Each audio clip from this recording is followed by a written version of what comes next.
السلام عليكم ورحمة الله وبركاته. مرحبا طلاب، شلونكم؟ إن شاء الله اليوم راح ندي بالمحاضرة الخامسة اللي هي بخصوص موضوع Management of Impacted Teeth. This topic is going to be divided into two parts. Part 1 gonna include the indications, contraindications, and what are the most common impacted teeth, and how you can assess each separate case if that's need to removal of the impacted tooth or not. And before we start anything, I need you guys to see this barcode here, and I need every student to scan it with his phone or her phone, and once you scan it you're going to be directed to the link called attendance sheet. I just need you guys to write your email address and your full name، يعني بس اسمك وإيميلك، اسمك الثلاثي العفو والإيميل مالتك تكتب لي إياه. هذا بس عبارة عن مجرد حضور لكم، يعني الطالب اللي استلم المحاضرة أو لا، وهاي حترفع على شكل قائمة حضور وغياب للأعمال إن شاء الله حسب تعليمات الوزارة الجديدة. So let's start. Okay.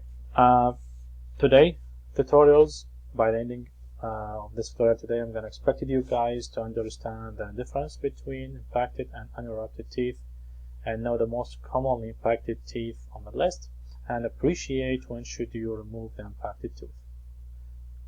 Never ever say that every single impacted tooth I have to remove it. This is the wrong attitude, and we're gonna know why it's not right.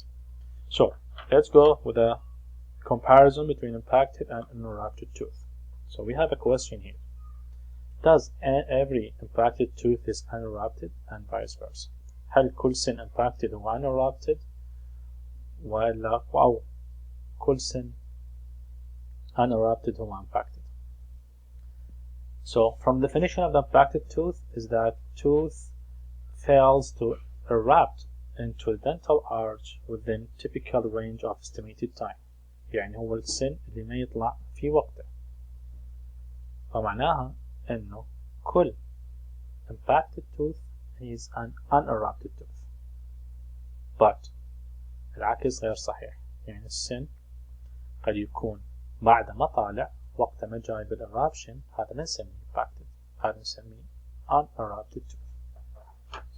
To make things easy for you guys here in the lectures and the further lectures and in the clinics, from my point of view, I prefer to use the FDI numbering system for teeth. Let's have a quick look on this system. Let me put this one to 0%. So, as you can see here that this system composed of 2 digits. This is 1 1, 1 2, 1 3, 1 4. So what's the most commonly repeated number is number 1. So the upper right quadrant is linked with the number 1 letter, and the upper left quadrant is linked with number 2 letter. So always the number on the left، يعني خلينا نقول أرقام العشرات represents the number of the quadrant. شوف هنا رقم 1، هنا رقم 2 اللي هو upper left، lower left رقم 3، lower right رقم 4. And the second digit is the tooth number، يعني 2 1 اللي upper left central، 1 1 upper right central، 1 6 upper right first premolar، and 1 8 upper right third molar.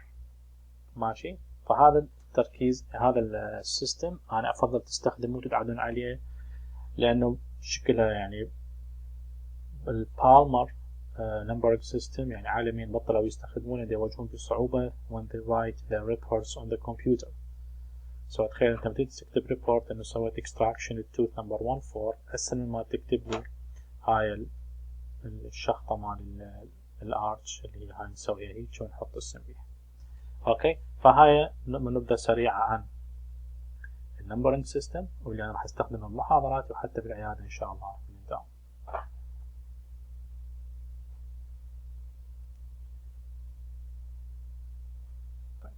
نرجع هسه ندرس التايم line of tooth eruption. هذا الشارت يعني أتمنى تركزون، يعني حنعرف هسه اللي قدام وحنشرح لكم إياه هسه why third molars and some teeth are mostly impacted. كل سن, every tooth or every set or group of teeth have their own time for eruption. If they elapse this time of eruption and it didn't show up on the dental arch, that means these teeth are impacted. For example, let's say we have this canine, so the eruption time's gonna be between 11 and 12 years old. If you have a patient which is his age around 9 years old and they don't have canine, we cannot say that he got an impacted canine. It's just unerupted. While if the same patient came here at 15 years old and they still don't have canines, then we can say they have an impacted canine. The same thing goes through for the third molars. Let's go with the lower third molars. They extend from age 17 to 21, sometimes up to 25. Again, if the patient is below 16 years old or 15 years old and don't have third molars, that's fine. They're still erupting, they're still under eruption process. Even though if you have signs of impaction, but we cannot say it's an impacted tooth. On the other side, if the same patient, again, you followed up with the same patient and after 23 or 24 years old, still they don't have third molars at their dental arch, and you take an x-ray, you see the tooth is there but it didn't show up, that means they are an impacted canine, third molars. Okay, now, so let's have a quick look. What are the most commonly impacted teeth? There are three groups. Going to be third molars, maxillary canines, and mandibular premolars. So, why they are most impacted teeth and the dental arch? Then we have seen. Again, we'll go back to this, let's say, teeth arrival chart. Let's go with the third, with the canines. Canines are mostly impacted teeth because if you see the time of eruption for the lateral and the premolars of the upper premolars, you'll notice that this is from 8 to 9, so it's going to be erupt before canines, and this is from 10 to 11, and again it's going to be erupt before canines. So this one's from 11 to 12.